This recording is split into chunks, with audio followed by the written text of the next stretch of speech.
You are listening to the No Plays Off podcast, the show that highlights the student athletes of our future. I'm your host, Coach Quayle, and I'm here to share exciting entertainment with you. So please sit back and enjoy the show.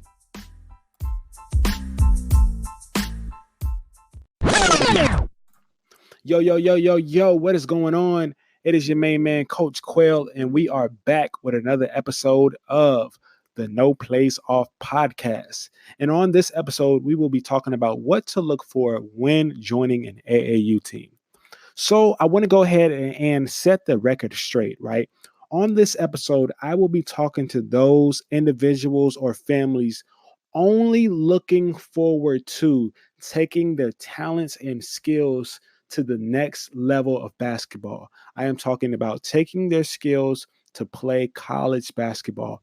If you're trying to play AAU or summer basketball only so that your child or whoever isn't sitting on the couch during the summer, this is not for you. This episode is not for you. This is for those who take basketball very seriously and want to play college basketball on the next level.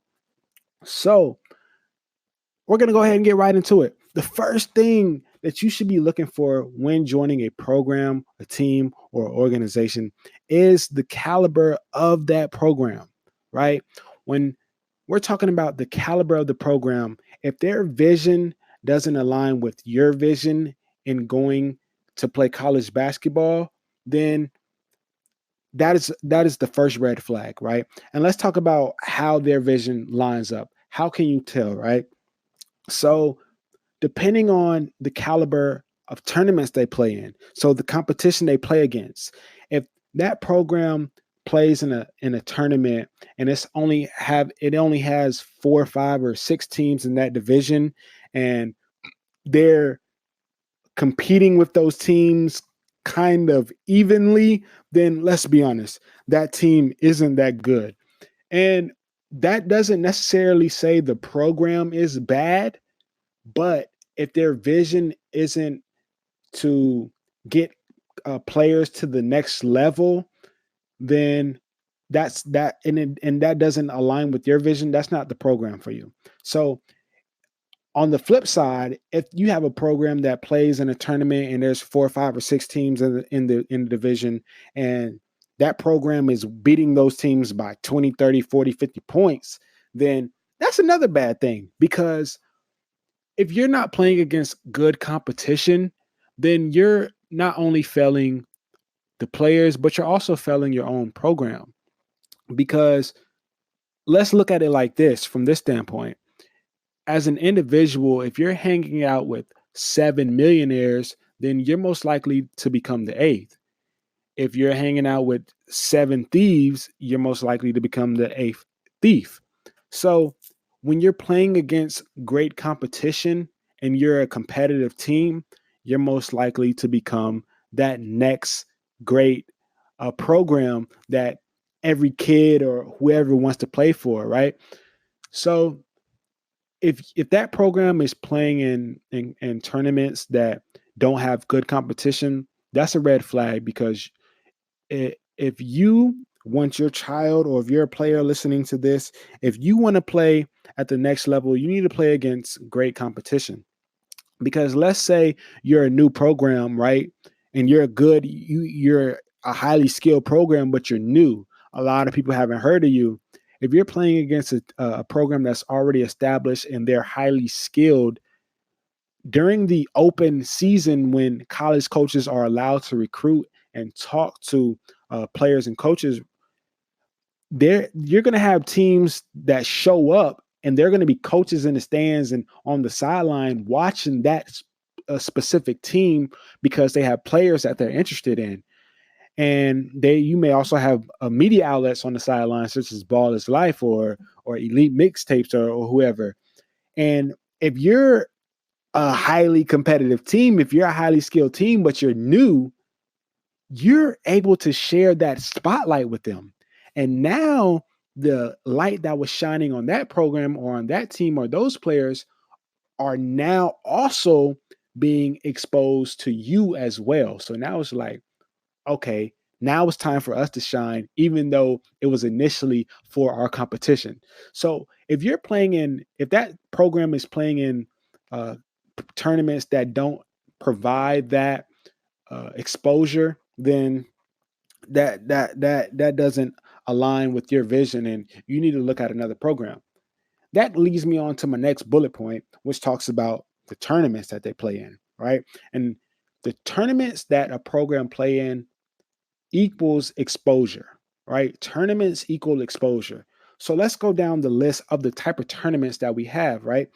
We have AAU, which is a very broad term that is used, right? AAU, all summer basketball is not AAU. AAU is an actual organization that is the Amateur Athletic Union, right? You have AAU sanctioned events. Then you also have NTBA, USBA, YBOA, USSSA, BOBW, and I can go down the list, right? A lot of those organizations are a waste of time. I'm going to be honest. If you want to go play basketball on the college level, a lot of those tournaments in those organizations are a waste of time. Let's talk about the tournaments that matter, right? AAU matters. Junior NBA tournaments matter. USA basketball tournaments matter.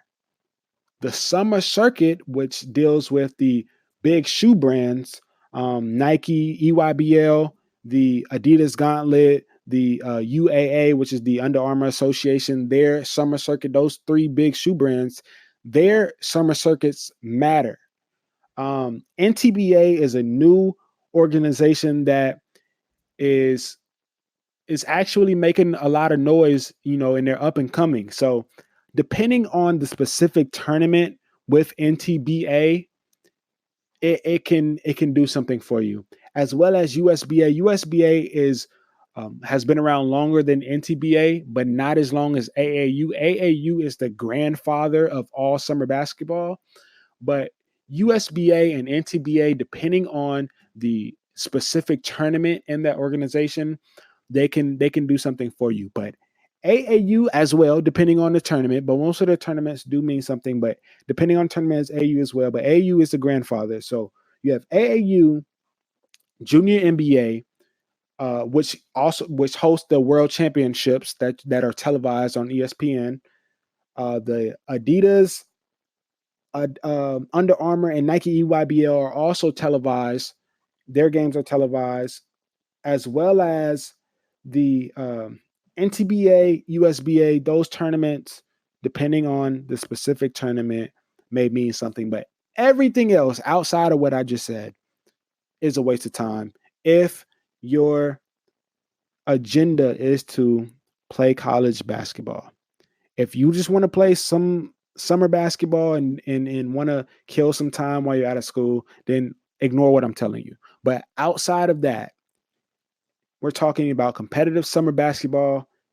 You need to look at the type of tournaments that you're playing in, because your tournaments equal exposure, and those are the organizations and tournaments that the scouts, the media outlets, and the power ranking outlets are going to be at, and those are going to be the ones that are going to be geared towards those that want to take it to the next level. The next thing we want to talk about is price, right? If you're spending $500 for a team, where does that $500 go to, right? If you're spending $1,500 to play on the team, where does that $1,500 go to? Because if you're spending $1,500 and you still have to pay for travel and lodging, or you have to pay for the food while your player is away at a tournament, it's like, what exactly is the $1,500 going to? Because some programs, they will tell you that they have a paid staff, right? I'm not talking about all programs, but some programs will tell you that they have a paid staff. Then you have other programs that are pocketing money, your money, but they won't tell you because it's something that they do under the table, right? Which is shady business. So you need to watch out for that. So you need to make sure the price is transparent. Where exactly is the money going to? So that way, when you invest into that program and you're getting your child involved in that program, you know exactly what's next. You know exactly what to expect in the future when it comes to, okay, how much money do I need to provide for this tournament? How much money do I need to provide for when my son needs to eat at a specific location at that tournament? How much money do I need to provide for the lodging, the hotel fees? Where is the money distributed? You know what I'm saying? So if there's 10 to 15 players on the team and you're spending $500, now you have an idea of how much money the team is collecting and how much money everything costs. Because if they're continuing to ask you for money down the line, it's like, and you don't know where it's going, then you're cheating yourself. Okay, you're cheating yourself. So make sure that program is very transparent with the price and where the money actually goes. Because if you're investing a lot of money over $1,000, then that that's big. You know, that's something scary because it is a lot of shady programs out here, and if they're not extremely transparent with what they're doing with the funds that you invest into the program, then that's a big red flag, and you need to look at another program, regardless of the size of the program or what it can do for you. You just want to make sure that your child is around individuals who don't practice shady business. So I don't care what team it is, how big they are, what type of players they produce. If they're not transparent with the funds, then you need to look at another program. So we're going to go ahead and take a break, and we're going to get back to what to look for when joining an AAU team. Guys, stick with me. We'll be right back right after this break.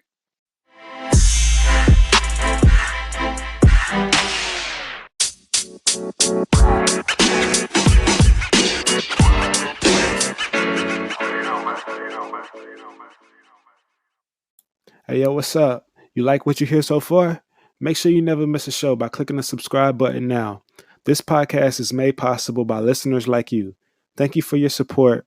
Now back to the show.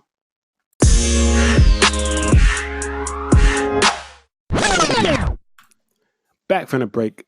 Yes, sir. All right, so we're back. We're talking about choosing the right program for the competitive summer basketball scene, right? So another thing that is big with good programs, quote unquote, is are the coaches and the directors only looking after the starting five or the star players or whatever, or are they treating each player and family the same? Like that is really big. That is the one that can kill players' confidence. That can kill a player's spirit because at the end of the day, they're just kids, right? If a coach or a program isn't treating all those players the same and teaching them, right? Teaching them every single one of them how to get into the school of their dreams or how to get in the school period, because it's not just about basketball. Are they just showing the players, oh, basketball, throwing the ball out there and hey, let me teach you how to do a jab step series, or let me teach you how to finish, let me teach you how to blah blah blah, just basketball? Then that's another red flag, because all of those players are not going to have basketball in their lives after they turn 22. You know, like they're going to become adults and the adult life is going to hit them. And if all they know is basketball, they're going to be lost. And yes, you're a parent and it is their job to teach them basketball. But as a mentor, it is their job to also mentor them outside of basketball and how to become men, right? So are they just talking about basketball, how to become better at basketball and how to get into college for basketball? Or are they teaching them off the court skills as well? Are they teaching them how to get involved with the community, and as far as volunteering, how to keep their grades up in school, how to even contact schools when it's a school that they want to go to, right? How are they setting the players up when it comes to getting on to the next level and joining a program that they want to join, because it's easier than what a lot of people think. It's your job as the coach and the parent and the program. It's their job to put the player or the child in the position, but it is the child's job to perform. That's it. It is their job to perform. So if that program isn't teaching every single player on the team, as well as the family behind that player, how to do the correct steps, how to create an identity online, how to create a college player profile, then something is wrong. That is not the program that you want to play for when it comes to going to the next level in basketball, because it's bigger than basketball. And if they're only doing that for the star players or the players they like, then that's another thing, because it's all about the whole team. And if the whole team isn't getting the same benefits, then what is the purpose? Like I said, they're only kids, man, only kids. So how do we do that here at No Plays Off Elite, NPO Elite, the summer organization? We like to create film and as well as highlight tapes. So we create game film, practice film, and individual player tapes. So that way, not only will you have highlights on YouTube, but we also have film whenever a high school team or a college team or a college, whoever, if you need the film, it is easily accessible for you. So that way you can say, here, this is what we do on the court.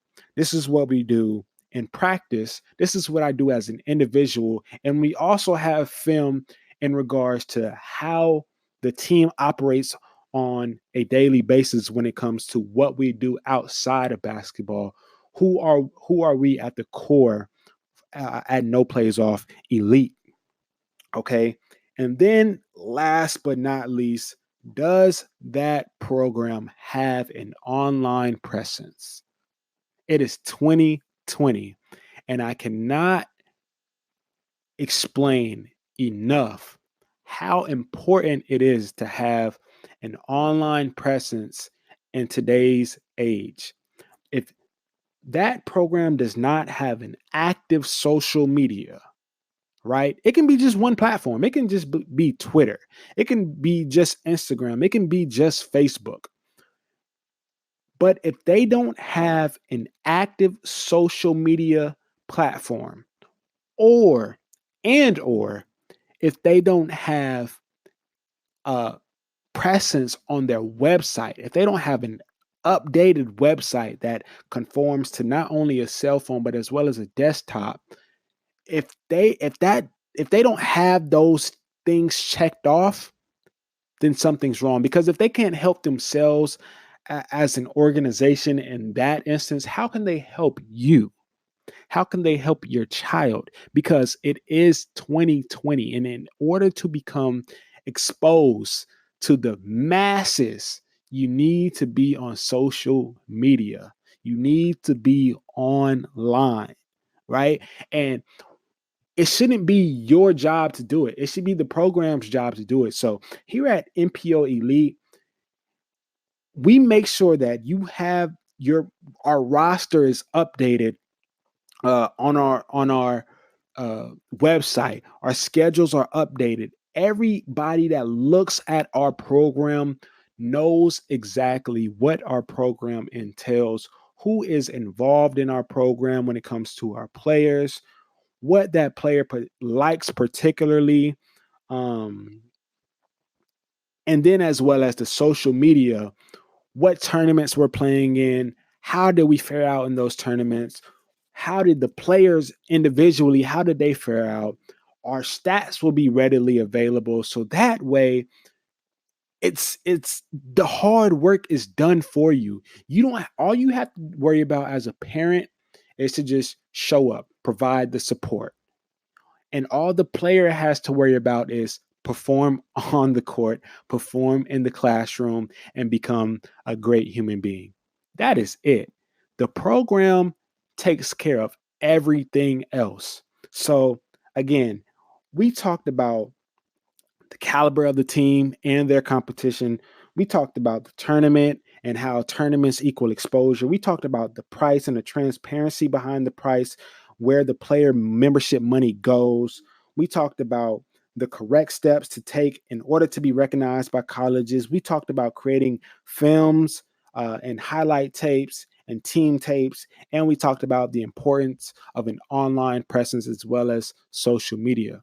So, if all of those things are not checked off, then you need to reevaluate. You need to reevaluate that team. And if you're looking at a particular team, make sure you do your due diligence, right? Don't just talk to the coach. Don't let the coach or the program director or whoever's involved, don't let them just talk to you, right?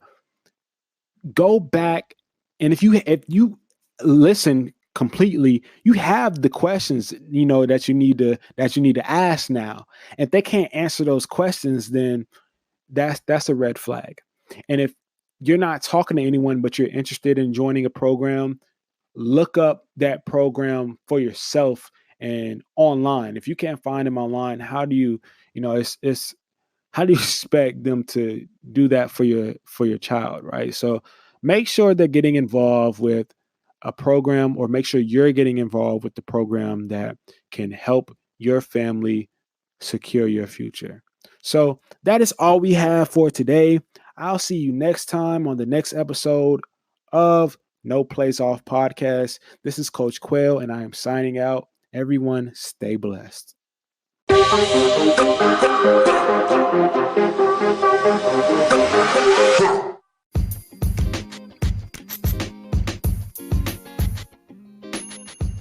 Thanks for joining us on this episode of No Plays Off. Make sure to visit our website at npoelitehoops.org, where you can get more details on the program, such as rosters, upcoming schedules, and shop our team apparel. We also accept donations and sponsorships, which fund our players in ways such as uniforms, team tournaments, practice time, team meals, and much more. You can also find us on social media at NPO Elite Hoops on Twitter, Facebook, and Instagram. While you're at it, if you found value in this show, please subscribe, and we appreciate a rating. Or if you simply tell a friend about the show, that will help us out too. Be sure to tune in for our next episode. This is Coach Quayle, and I'm signing out. Stay blessed.